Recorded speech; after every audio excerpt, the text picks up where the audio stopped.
10 years ago, from this upcoming Sunday, the United States faced one of the worst attacks on home soil that it has ever faced it.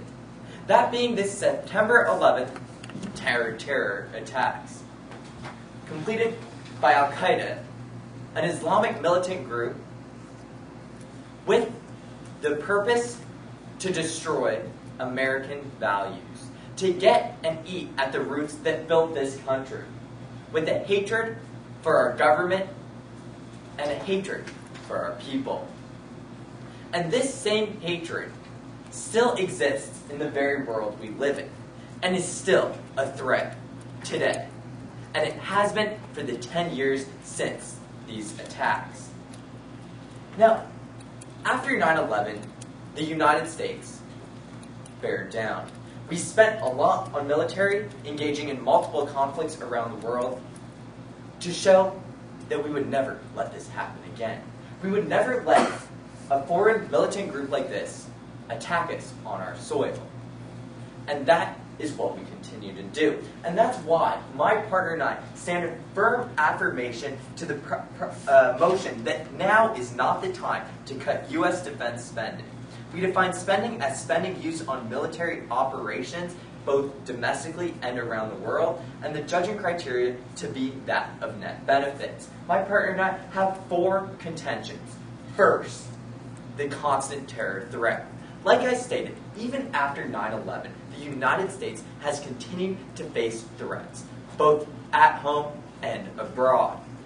And this isn't exclusive just to the United States, but many other Western worlds. For example, Britain and France, both experiencing multiple train attacks and other terrorist activity within their country. Now, right now, one of the big actors in this is Al-Qaeda. And Al-Qaeda still stands a strong force in our world, even with or without Osama bin Laden. There's still a strong leadership in position in this organization.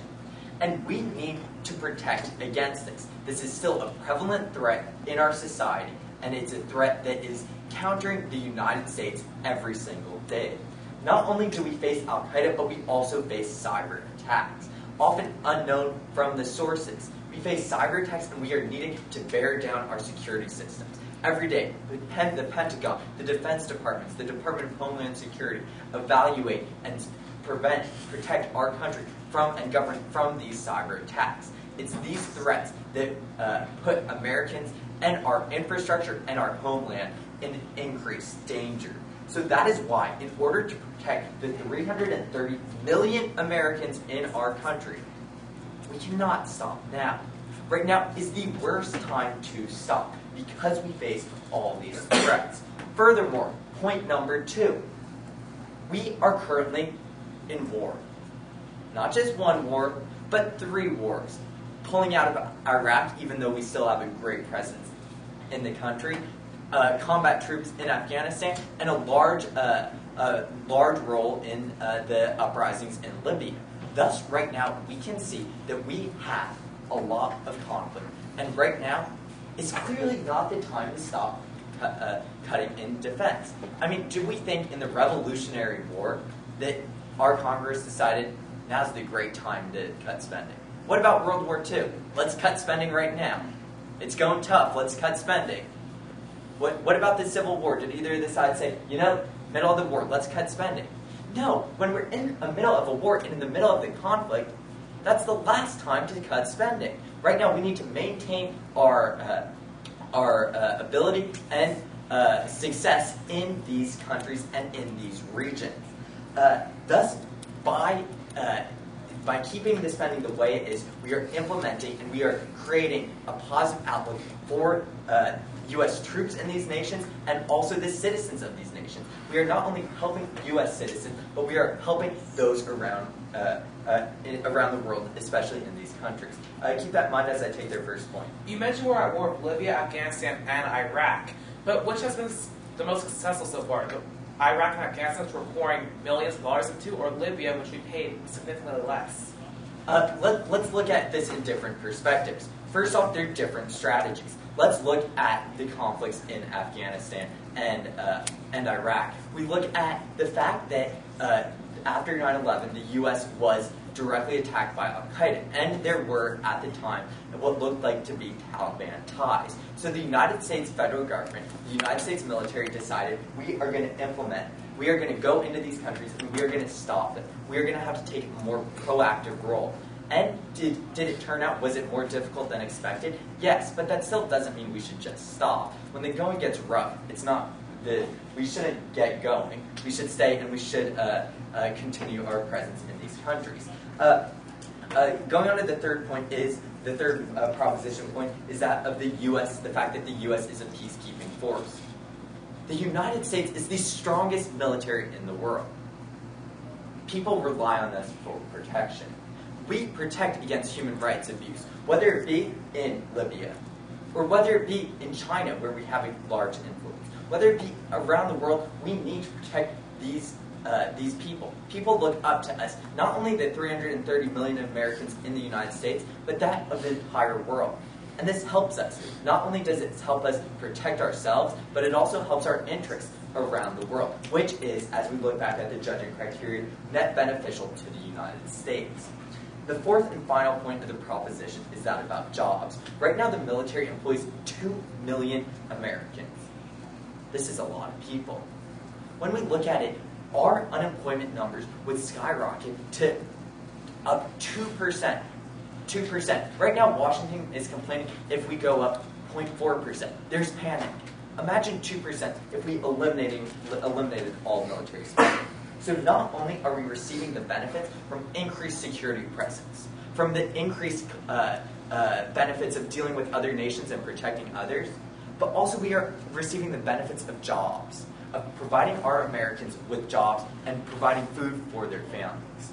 So clearly, for all these reasons, for the reasons of safety, security, and economic benefit, I urge for a strong vote in the proposition. Thank you. Just slightly over 7 minutes.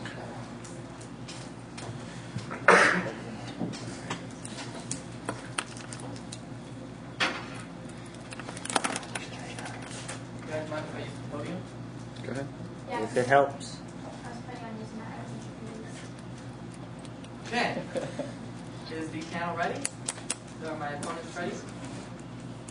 Partner ready? Chuck, can you give me some time signals too? I've got time back here. Okay, let's begin. So, ladies and gentlemen, actually gentlemen of the panel, we have an elephant in the room. This elephant is of elephantine proportions. And this is defense spending. Now, as a brief roadmap, I'm going to first accept all of the definitions and judging criteria as proposed by the proposition team, restate the resolution by saying that now is not the time for the United States to cut defense spending, and then I'm going to go over the opposition's case, followed by the proposition case.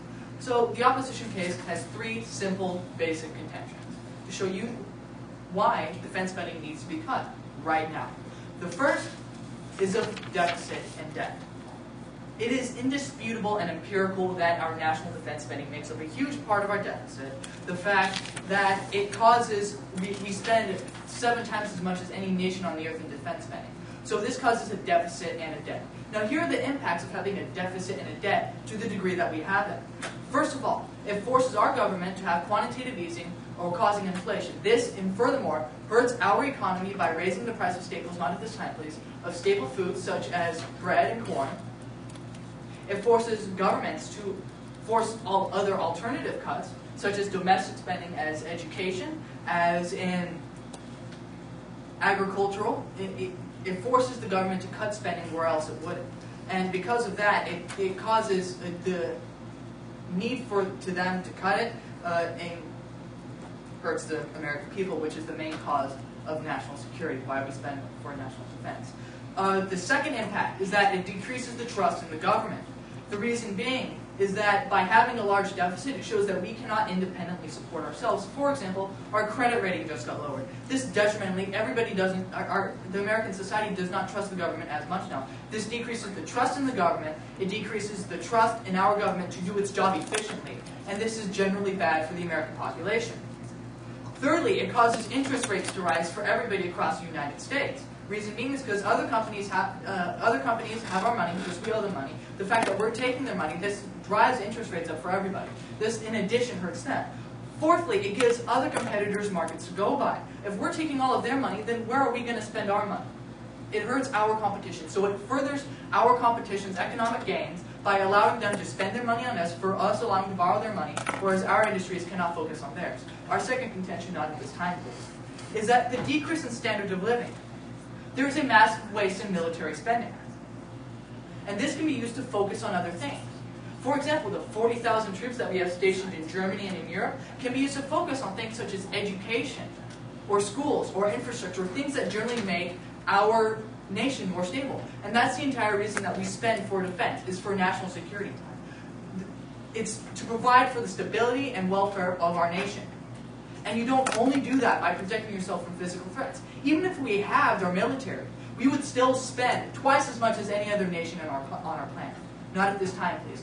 And because of that, we can have our nation's defense spending while still having the strongest military, while focusing on infrastructure and education and things that we need in order to promote a stable and happy nation. And our third contention directly relates to our second contention of modern warfare.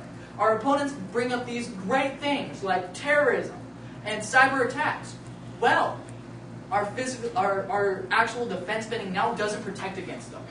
It's against a World War II era attacking, where it's actually a physical attack. So these things directly relate to the things that we need to focus on by cutting military defense spending. Things like education, IT jobs, we're protecting against cyber welfare, promoting the stability of our nation and the welfare of our nation so terrorism cannot spread throughout the terror. If we have a stable nation economically and physically, it's a much better opinion than having a nation that's totally imbalanced toward just having physical protection. I will take a few. Sorry, would you call a direct attack on the United States, or this idea of overwhelming force, something that we saw, or 9/11 using planes as pieces as weapons, or a train bombing? Would those be considered as threats, large-scale threats?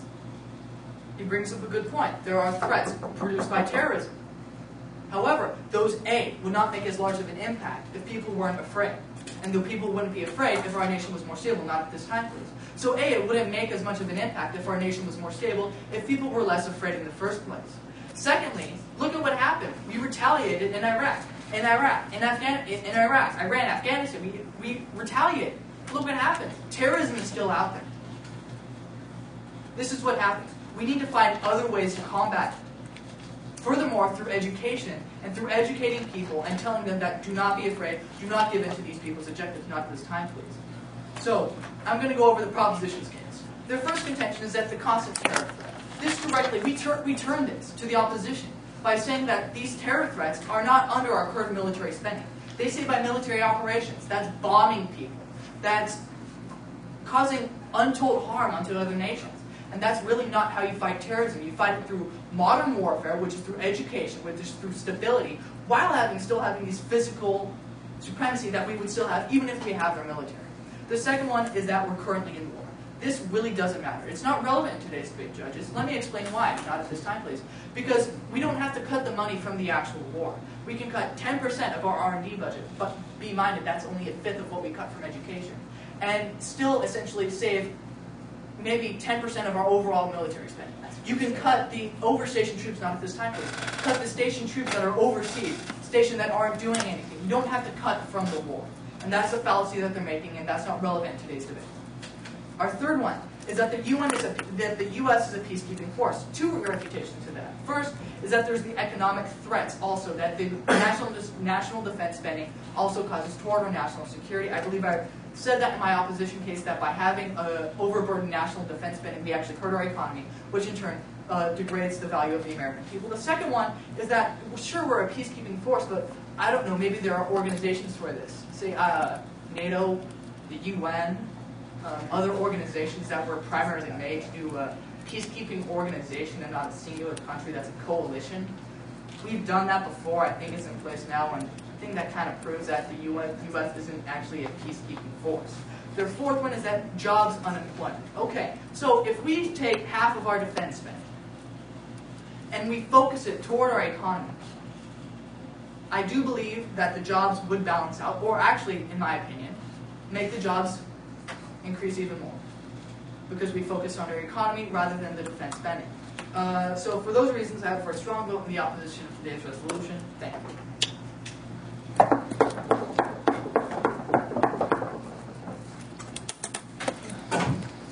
What's the significance of the table notice? Appreciation and respect.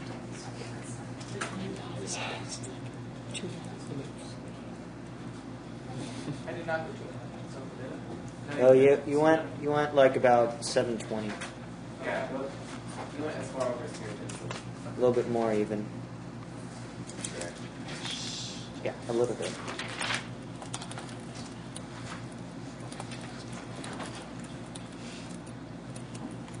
Partner ready? I'll take that as a yes. Opponents? Yes. Judges? Good? You didn't, oh, there you go. There's my phone. Okay. All right. Let's begin. Oh, I'm blank. I have Oh, time. now it's ask. Oh, wait. I Oh. have time back here. Oh, it's cool. I got While it. you're ready. I got it. Yeah, it's all good. Okay.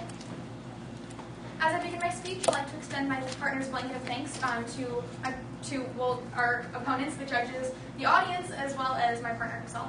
Okay, so I'm just going to jump right into it. I'll begin by defending the proposition case, and then I'll go over the opposition case, and I'll try to clear up everything for you guys. Okay, so the proposition case was arguing status quo as far as deficit spending, since the motion we're debating is now is the time to cut U.S. deficit spending, or defense spending, sorry. Whoops, okay, defense spending. You know what I meant. Anyway, our first contention was that terrorism threats being, a threat to us, obviously, that Al-Qaeda is still a threat, it's still strong, cyber attacks are a problem, and that U.S. citizens are in danger when we have these threats looming. These are 300 million citizens that are in danger, as well as people elsewhere in the world. So the opposition team refuted this contention just by saying that cyber attacks are more important, which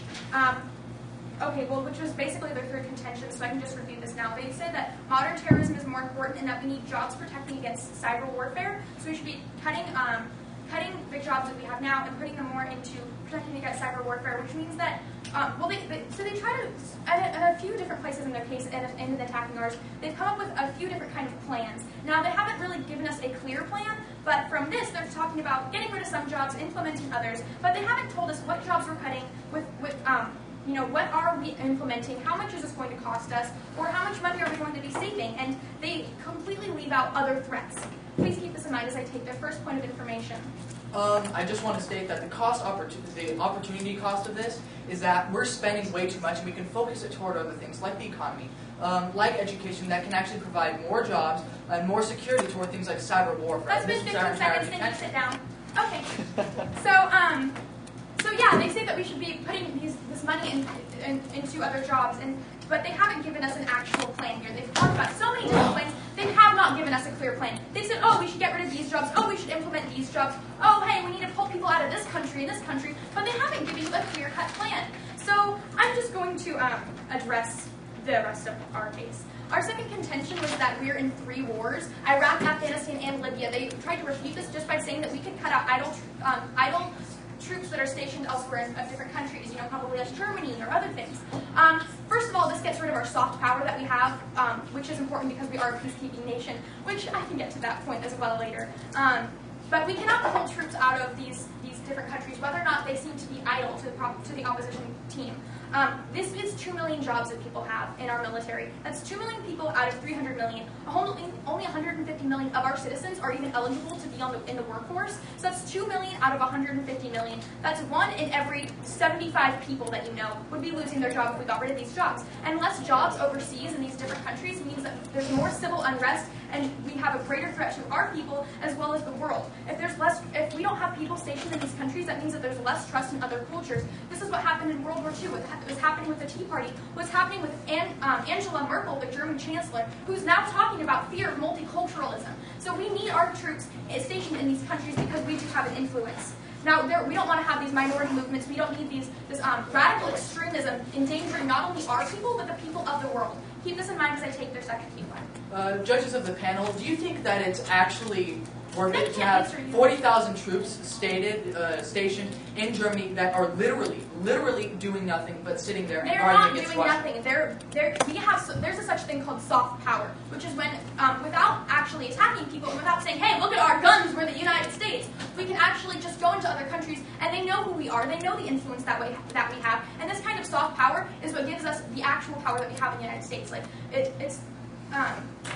so it's part of what we are as a nation, and because we are a peacekeeping force, which brings us to my third contention, or our third contention, which is that we are a peacekeeping force. They say that being a peacekeeping force and being involved in all these different things is hurting our economy, and that there's NATO and that there's the UN that are supposed to be these peacekeeping forces. Which, first of all, let's look at some of the NATO and the NATO countries and the countries in the United Nations. How many of them actually do as much for the world and for their own people as the United States does? We are the peacekeeping force of the world because we are the most powerful in the world, and we can't be the most powerful in the world if we cut all our spending. And if they're saying that NATO and the UN, please stop doing that, are so important as peacekeeping forces, and they're admitting that there is a threat that needs to be defended against. So if the United States is the only country that's ever willing to step up and to eliminate these threats and to protect people against these threats, then we have no choice but to do so. Because we're talking about humanitarianism. Like, we are talking about the problems that we have in humanity as a whole, the people who attack, like, okay, Gaddafi, we took him out of power we helped get him out of power for a reason, because he was slaughtering his citizens. If we're not a peacekeeping force, who is supposed to be doing that? Now I'm going to go on to the opposition's case. Their first contention was that it's a deficit, and how it's a huge part in that we spend 7 times more on our military than other countries, and how inflation goes up, and how we can put spending cuts elsewhere. First of all, and the inflation going up is helping our national debt. We owe a lot of money to China, and if we have inflation, this is getting rid of the money that we have to pay them. They're also they said 7 times more is spent on our defense than on other countries' defense. We're also probably a little bit more than 7 times more of a bigger police force to the world, which I've already stated is a really good thing, not just for us, but for all those people that like to get slaughtered. Now, they also said that we could cut spending elsewhere, except that the security is essential. Security not only to our citizens, but security to everyone, everywhere. If you look at Maslow's hierarchy of needs, it is the basis of society, and it's the basis of a functioning society. Their second contention is that we still have a stable and healthy nation without spending, except that they don't provide a clear plan. So, if you can't, would you stop that, you insolent brat? Sit down. Okay. Now, they talk about how we need education more, how it's more important than defense. However, the two are not mutually exclusive. We can still have education and we can still have defense, although, once again, security, both individual and societal security, are at the basis of society. The third contention of theirs was modern terrorism, how we need jobs protecting against cyber warfare. I've already refuted that when I was addressing our first contention. And another thing that they said at one point was that physical attacks aren't as bad if people aren't afraid. I'd like to state that 9/11 was something that people weren't afraid of because they didn't know it was going to happen, and lots of people still died. We're celebrating that. What, this coming Friday, Saturday, or something? Yeah, Sunday, right? Okay, keeping this in mind, I ask for your vote. Thank you. It's like next Sunday.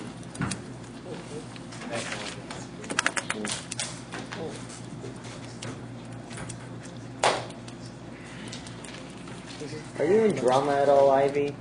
Huh? In drama at all? Used to be, not anymore. I could. No. I couldn't handle the annoying drama kids.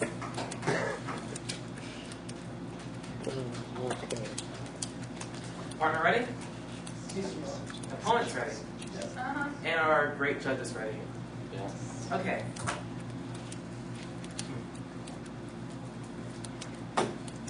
Thousands of years ago, there was a great empire, and this empire was called Rome. But this empire did not last, and there were 2 major things that caused it to fall. 1, it had armies spread across the world, and 2, it had a tremendous debt. Now let's look at our modern era today. The United States has armies spread even further than Rome did, and it has a much larger debt. We've seen in history empires fall due to these 2 reasons, and the United States is doing both of these right now at a scale that's never been done before. So we can see that if we continue on this path, we're only following the path of empires that fall throughout history, as we'll get through my contentions. Now, before I go into my case, and then the proposition's case in today's debate, I would like to quickly thank all of you for being here and judging today's debate, and going over the policy skirmish that they brought up that we didn't have a plan. First off, it's a factual motion. We don't need a plan in today's debate. I'm putting that out there right now. Everything they said about us not having a plan doesn't matter. They don't have a plan either. It's not a policy motion. Here's what I have to take their POI. Okay, you talk about debt and deficit so much. First off, judges, we've had a larger debt going back to the Great Depression of our GDP being at 140%, now it's at 100%, significantly less than our GDP. Okay, that means but that we have survived this, and this whole debt deficit problem 50 really seconds, isn't that big. So right now we have a huge debt, and so it was bad back then. But yes, it went down. But we got rid of the debt back then. We'll only go into why military spending is bad right now, because military spending is only attributing to our debt, as I'll get to in my first contention. Right now, the United States is spending more money on the military than it ever has in history. We're spending more money on our military than every other country in the world combined. Even if we cut this in half, even if we got rid of 3/4 of it, we're still spending more money on our military than the next running up country, China. We're spending tremendous amounts on our military. We're just adding to our huge deficit.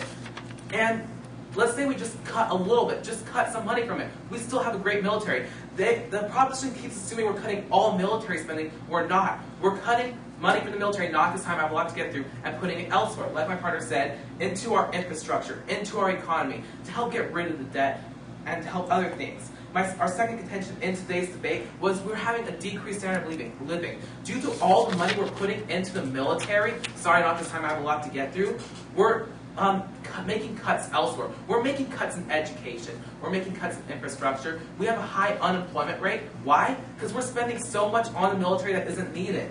We have over 80,000 troops in Europe right now. And why? We're not at war with Europe. This is left over from World War II and Cold War conflicts. These troops aren't needed. Sorry, not this time. Like I said, I have a lot to get through. We have troops in Australia right now. We have troops across the world in many countries where there aren't conflicts going on, where they're not needed. Instead, we're just putting this manpower in these nations and spending money in these military bases where they're not needed. Cutting troops from these areas to put money into other places where they are needed. Even if we didn't cut money from the wars going on in the Middle East, which the proposition keeps saying is very important, we can still cut it from other areas where the military isn't doing anything at all but eating up our money and resources. And our third contention, sorry, not this time, I have a lot to get through, and our third contention in today's debate was conventional military spending. We spend a lot of money on troops, on tanks and weapons and stuff. But we're going into a new modern era of warfare. The invention of drones, which are unmanned aircraft, cost a lot less money than conventional aircraft and pilots when it's all added up. Sorry, not this time, I have a lot to get through. I'll get to you later at the end if I have time. So you can see that we're spending so much money in this unneeded stuff, and we have things like drones which cost us money, and many directions of our current warfare are moving away from on-field battles to stuff like technology, to cyber warfare, to viruses and stuff. One of the things we just did on Iran was plant a virus which got rid of its nuclear program. We're fighting warfare digitally now, which costs much less money, and we're just spending unneeded money on conventional methods. But now, going on to the proposition's case. Their first contention was we have a constant terror threat, and they kept bringing up 9/11. But let me tell you something. 9/11 was 10 years ago, and we haven't had a 9/11 since. And in addition, there's more domestic problems that lead to more deaths than 9/11 did. Last year, there were 4 9/11s from drunk driving accidents. If we truly want to save U.S. citizens, wouldn't it be better to put money into programs such as alcohol programs, reducing drunk driving, or how about medical programs to prevent people from dying from heart attacks, cancer, preventive things such as the enormous obesity rate in the United States, which is killing much more U.S. citizens than our terrorist attacks ever have. Sorry, not this time, I have a lot to get through. So you can see that our huge military spending could be going into other areas that would actually save more lives, like healthcare and things like that. So, sorry, not this time. So, our military spending is just eating up money. And I'm not saying get rid of our military. That's not smart. I'm saying cut the unnecessary spending. Cut the excess troops in countries where we don't need them. Cut the spending on conventional warfare methods that aren't needed anymore. With our rising deficit and debt, all we're doing is just throwing money away into areas that aren't needed, into military areas that aren't ever used. So moving on to their second contention is we are in war. And yes, we are in war. I'm not saying get rid of all our troops in Afghanistan and Iraq, bring them home right now. No, just make cuts in military spending. We don't even need to get rid of these troops. Just get rid of some in unneeded countries. Their third was U.S. as a peacekeeper. And my partner brought up NATO and the United Nations. And besides, if the United States is a peacekeeper, how could it continue its peacekeeping role if it can't even fix its own economy? Unless the United States can fix its own economy, it is headed toward economic disaster and collapse. We have increasing interest rates. Our credit rating has gone down. Our deficit is very high. We're just throwing away money, borrowing money. Our economy is on the road to collapse. And if it collapses, how can we help other people again? Their 4-point jobs lost. One interesting thing to know, if we cut military jobs, apparently there could be 2.7 education jobs created for each military job. So cutting military jobs actually can create jobs in the United States, help education and things like this, which further helps our economy. So for all these reasons, I ask for a strong vote in favor of the opposition, that now is the time to cut defense spending.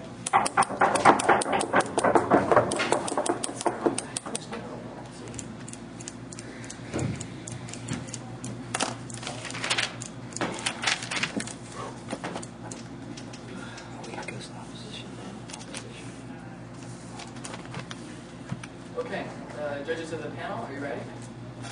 Opponents, are you ready? Yeah. Okay, let's begin. So, as the last opposition speaker today, I'd like to thank everybody for being here and making this debate possible. And restate the resolution that now is not the time for the United States to cut its military spending. Now, post-World War II, we had a debt that's similar to ours, almost identical actually. And the thing is, we would have collapsed if it wasn't for World War II. This was like the payday, the Christmas of our industry. But where is our World War II now? It's not coming. And that's why we need to cut our deficit and cut our debt. So as the opposition team, we have 3 simple voters showing why the opposition team already wins in today's debate as opposed to the proposition team.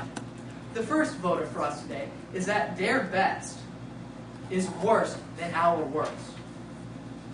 Under their best, they propose the status quo, where we are so over-prepared for any physical attack that no military in the world would even dare attack us, and that we can go and invade other countries according to our national interests. On the opposition team, we propose the same thing. We are not overly prepared, but prepared. We still have the strongest military in the world, but at the same time, we have a strong infrastructure, we have increasing education, and we're able to provide for our economy and our national defense at the same time. This is the world that the opposition provides for you. We still have the strongest military known to man, but at the same time we provide for the same economic advantage, whereas they propose to invest only in military spending. And our second voter for today, for the opposition, is the judging criteria of the net benefits. Now, I just want to go over here. What they have on their platter for the weighing criteria here is almost nothing.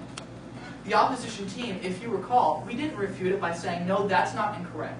That's not right. We said that it's not relevant. It's not significant. It doesn't have any weight in today's debate.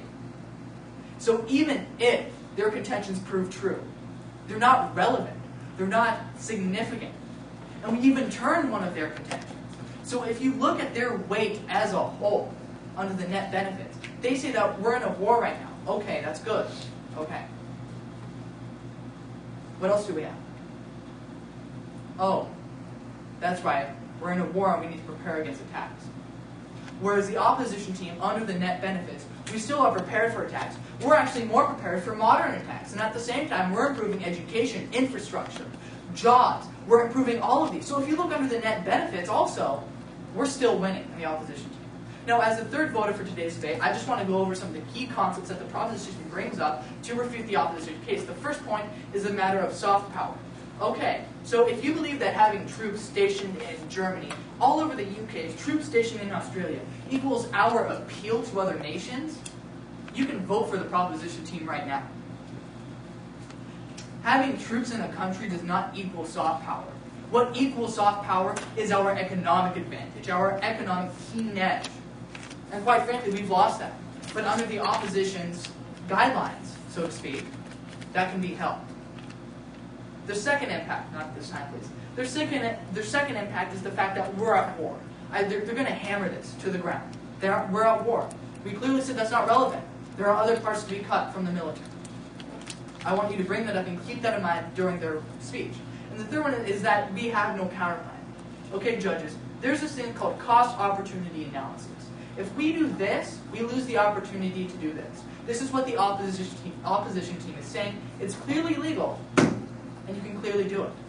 So we say by spending this much in military, we lose the opportunity to do this. By spending this much in military, we lose the opportunity to do this. And by that cost-opportunity analysis that we as the opposition team do, we don't need a counterplan because it's a factual ground. So please also keep that in mind, that we don't need a counterplan. And now, as a preemptive, if the proposition team brings up new arguments in today's debate, and they don't answer our POIs bringing up that there are new arguments, me and my partner will stand up simultaneously to indicate that there are new arguments being brought up, and that you should not weigh them in today's debate. So for the reasons that their arguments are not significant, relevant, that we've turned one of their contentions, that we offer more benefits than they do, and our worst is better than their best, I hope for a strong vote in the opposition team today. Thank you.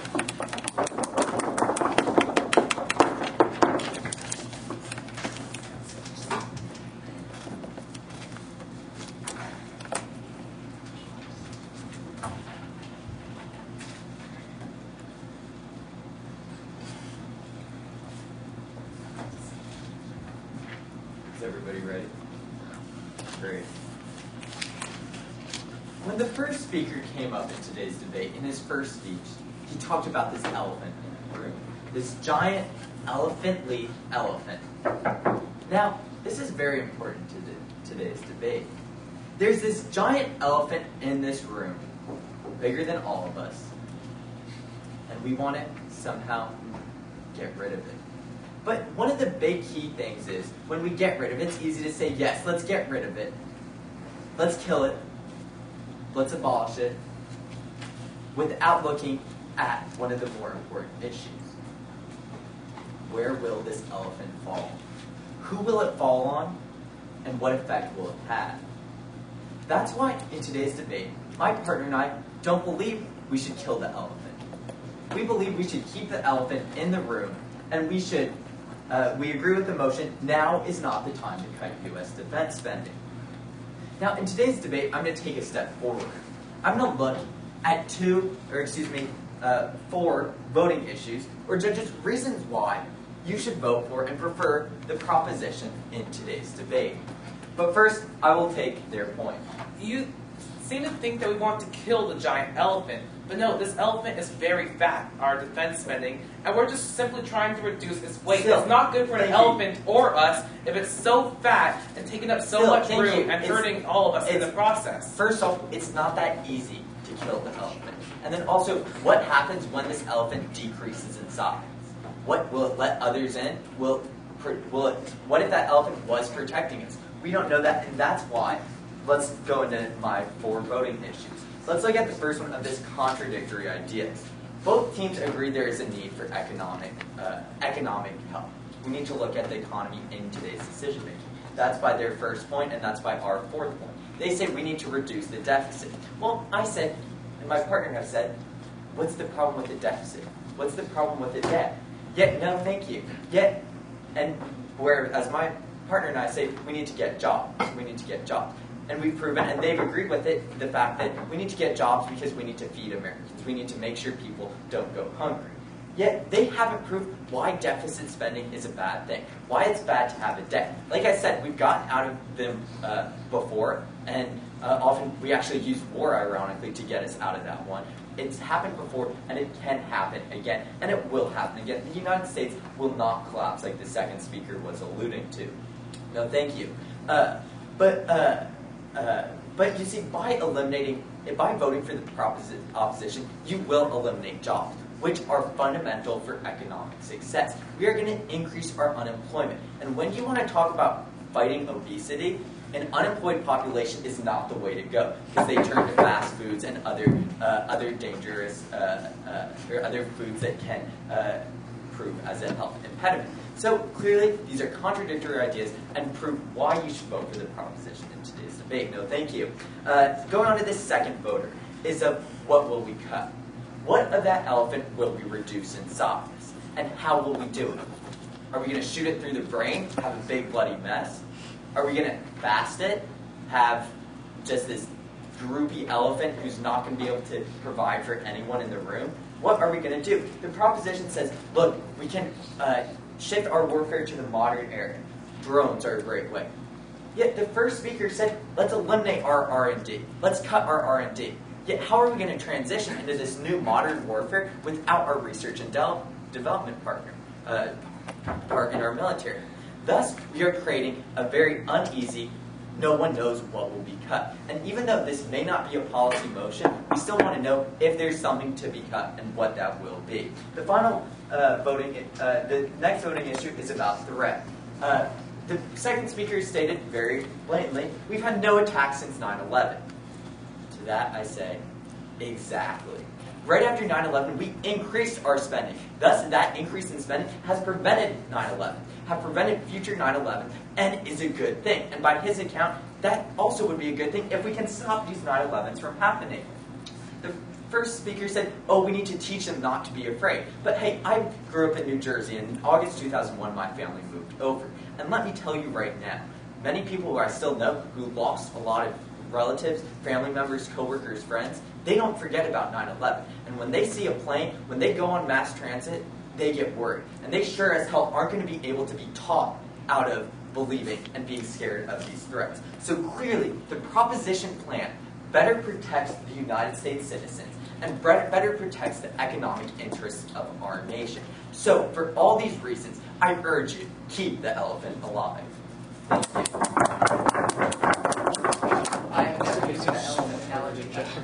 I liked it. I like the elephant metaphor. Oh yeah, that's great. Wow, that is varsity. That wasn't that good.